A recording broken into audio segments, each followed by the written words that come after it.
If menopause made you snap at someone you love, and now you're drowning in guilt, here's exactly how to apologize in a way that rebuilds trust. A menopause meltdown doesn't make you a bad person, but what you do after it matters. Let's look at a simple 3-step framework. Step 1, own it clearly, no buts or if onlys. Simply say, I'm sorry for how I spoke to you.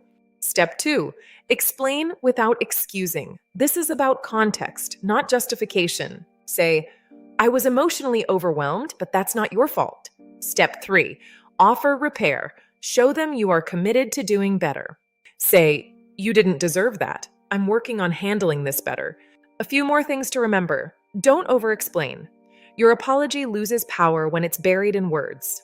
Don't blame your hormones. While they are a factor, you are still responsible for your reactions. And most importantly, don't make them comfort you for your guilt. Keep the focus on their feelings. A sincere apology rebuilds trust faster than pretending it never happened. It's the first step toward restoring the peace and love in your relationship. Follow Calm Your Menopause. Rage for practical tools to manage mood spirals.